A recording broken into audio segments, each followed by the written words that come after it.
শ্রদ্ধা রেখেই বলতে চাই, মাননীয় সংসদ সদস্য বয়সে আমার বড়, তিনি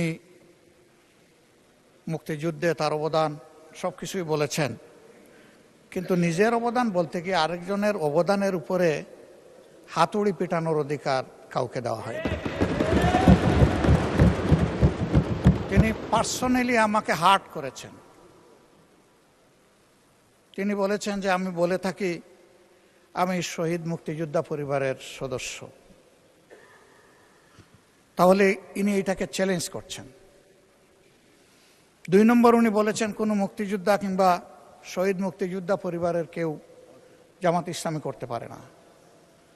তাহলে উনাকে জিজ্ঞেস করে করা লাগবে? এটি আমার নাগরিক অধিকার।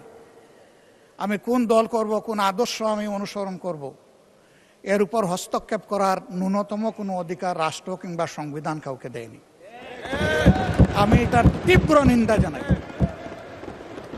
আমার আইডেন্টিটি নিয়ে প্রশ্ন গুরুতর। আবার আমার আদর্শ সিলেকশনের ব্যাপারে উনি কথা বলেছেন, এটা বাড়তি অপরাধ করেছেন। স্পিকার, তার এই অসংসদীয় অংশটা এখান থেকে যেন এক্সপান্স করা হয়। শেষে গিয়ে উনি আমরা কুলামনে এই সংসদকে ফাংশনিং করার জন্যে বর্তমান জ্বালানি অব্যবস্থাপনা সংকট যেটাই বলি, সেইটার ক্ষেত্রে আমরা এগিয়ে এসেছিলাম। কুলামনে কথা বলেছি, নোটিশ নিয়ে আলোচনা হয়েছে এবং পরের দিন এসে মাননীয় প্রধানমন্ত্রী একটা প্রস্তাব দিয়েছেন। আমরা সাথে সাথে এটা গ্রহণ করেছি। তিনি এইটাকে শেষ পর্যন্ত কনক্লুশন টানলেন কি দিয়ে? হ্যাঁ, যার মগজ যেরকম তার কনক্লুশন হবে সেই।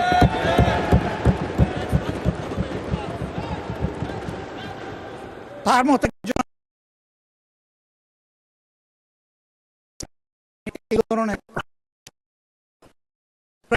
প্রথম দিনই বলেছি ভালো কিছু, কাউকে হিট করা, গালি দেওয়া, এর মাধ্যমে বড় কিছু অর্জন করা যাবে না। কিছু গোলাবাজি হতে পারে বড় জোর, কিন্তু তার চাইতে বেশি কিছু হবে না। আর সাধারণত যুক্তি যখন ফুরিয়ে যায়, মাথা তখন গরম হয়ে যায়। একটা প্রবাদ আছে, আমরা সবাই মিলে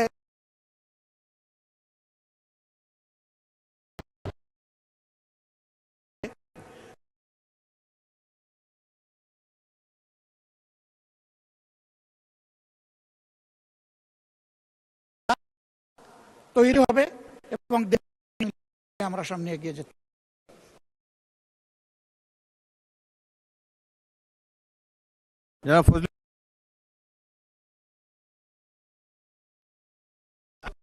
হোক এরকম চাই না, আপনি একটু দয়া করে বসেন, আমি বক্তব্য শুনেন।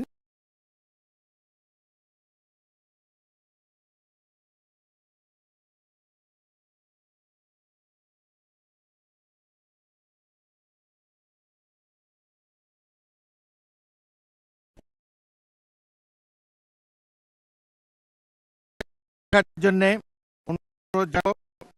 জনাব শাহজাহান চৌধুরী, চট্টগ্রাম 15।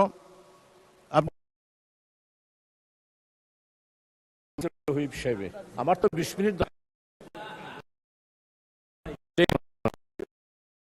জনাব শাহজাহান চৌধুরী। জি জি জি, থ্যাংক ইউ। মাননীয় স্বরাষ্ট্রমন্ত্রী, আপনি কিসের উপরে এই বক্তব্যের উপরে বলবেন? আমি কোনো উত্তেজনা সৃষ্টি করব না, সংসদের স্বার্থেই বলব। ভয় পাচ্ছেন দিতে, আপনাকে ধন্যবাদ। যে অ্যাটমসফিয়ারে আমরা এখানে আলাপ আলোচনা করি, মাঝে মধ্যে সেটা কিছু উত্তেজনা সৃষ্টি হবেই, সেটা স্বাভাবিক। আমাদের মাননীয় সংসদ সদস্য অত্যন্ত বয়স্ক এবং ইতিহাসে সমৃদ্ধ, কিন্তু আমরা এখন ভূগোলে আছি।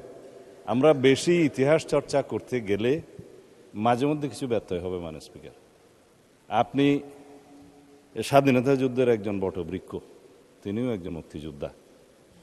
আমার মাঝে মধ্যে শুনতে ভালো লাগে যখন মাননীয় বিরোধী দলীয় নেতা বলেন যে তিনি শহীদ পরিবারের সন্তান। আমরা এটাকে ধারণ করি। কয়েকজন মুক্তিযোদ্ধা, বীর মুক্তিযোদ্ধা বিরোধী দলে আছে, আপনি নিজেই স্বীকৃতি দিয়েছেন কয়েকজন মুক্তিযোদ্ধা আছে। আমরা এখানে যখন জাতীয় মুক্তিযোদ্ধা কাউন্সিলের বিলটা পাশ করি, আপনার নিশ্চয়ই স্মরণে আছে, বিরোধী দল কিন্তু ওয়াকআউট করে নাই, এখানেই ছিল, না ভোটও দেয় নাই, এখানেই ছিল। সম্মতি মৌনতা সম্মতির লক্ষণ হিসেবে আমরা ধরে নিয়েছি। তৎকালীন রাজনৈতিক দলের উল্লেখ করে কয়েকটি রাজনৈতিক দল, আবার উত্তেজনা হোক সেটা চায় না, নাম নেব না, তাদের মুক্তিযোদ্ধা এবং মুক্তিযুদ্ধ এই দুই ডেফিনিশনের মধ্যে অন্তর্ভুক্ত করা হয়েছে। তারা তো সেটা স্বীকৃতি দিয়েছেন মাননীয় স্পিকার, আমরা ওখানেই থাকি। সুতরাং নতুন করে আমার মনে হয় যে মুক্তিযুদ্ধের ইতিহাসের ভিত্তিতে জাতিকে আর বিভক্ত না করি। আমরা সবাই আলোচনা সমঝোতার মধ্য দিয়ে এই মহান জাতীয় সংসদের আমাদের সমস্ত কার্যবাহ an order of the day আমরা এমনভাবে পরিচালনা করি যেন আমাদের প্রজন্ম, ভবিষ্যৎ প্রজন্ম, বর্তমান প্রজন্ম দেখে যে এই জুলাই যোদ্ধারা তাদের দৃষ্টিশক্তি হারিয়েছে, তারাও যেন শুনে যে আমরা জাতির প্রত্যাশা পূরণের জন্য এখানে আছি।